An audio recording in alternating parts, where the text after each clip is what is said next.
Musk's DOGE has vast oversight of hiring decisions across all federal agencies, prompting concerns about potential conflicts of interest. And he's setting the stage to change important programs like Social Security and Medicaid. But is Musk's agenda overshadowing Republicans' priorities?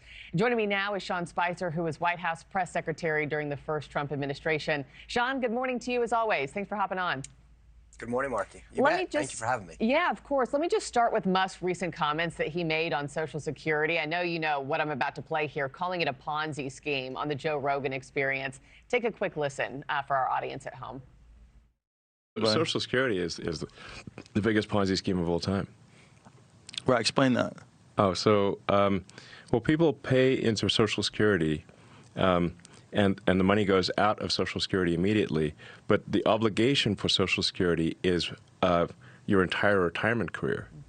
Yeah, not much of an explanation there, but a signal that maybe major changes are coming. Sean, does it seem like the White House is trying to keep up with Musk rather than set the agenda for he and DOGE?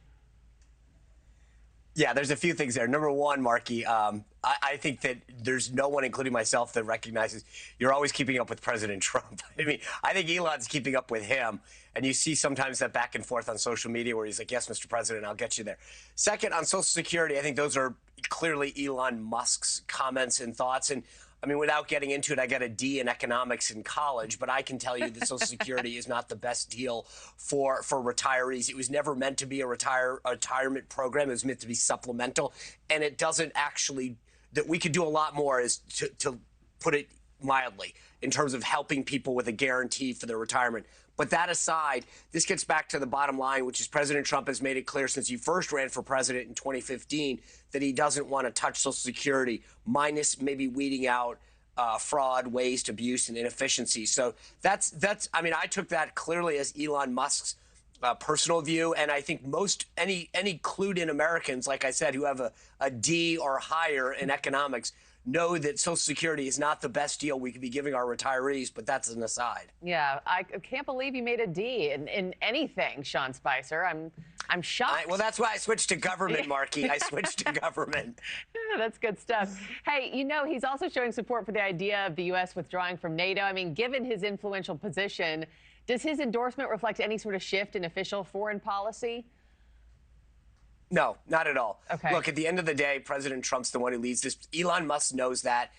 He's obviously, entitled, like every American, to share his views. I think it does cause a little confusion once in a while because, like anyone serving in the government, you serve the president of the United States. But Elon Musk is sort of, when you become the richest man in the world, you get a little leeway. Yeah, I guess that's accurate. Hey, Robert just teed us up, for tonight, the joint address to Congress. You think it's a good idea for Elon Musk to be in that crowd tonight? I know that Democrats have invited several of the fired federal workers to be in that crowd too. Do you like that he'll also be in that same room this evening?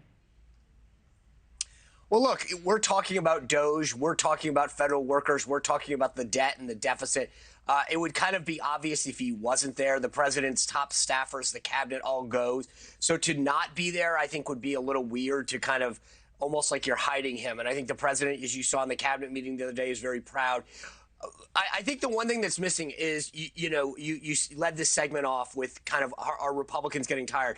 As a conservative, as a Republican, lifelong, I'm proud of what's happening because we've talked for decades about addressing the debt and the deficit, wasteful and duplicative spending in government for decades, and gotten merely lip service. It's finally happening. So for conservatives that have argued for this kind of review for decades, to see it actually happening is a breath of fresh air, and I think the president's very proud of that. And lastly, just before I let you go, Sean, if you were still, press secretary, if you were there advising the president today before he heads in to that address tonight, how would you advise him? What tone do you hope he strikes tonight for the American people who are tuning in to watch? If you look at his past speeches, he always rises to the occasion. I was there and helped with the first joint address that he gave. He knows how to rise to the occasion. He knows how to sell his agenda better than anyone. If you look at President Trump's history, he's a marketer among the best in the world. So tonight, I expect him to really rise to that occasion, give a great speech, talk about the accomplishments of the past 42 days, and really sell the American people on a dream and aspirations going forward.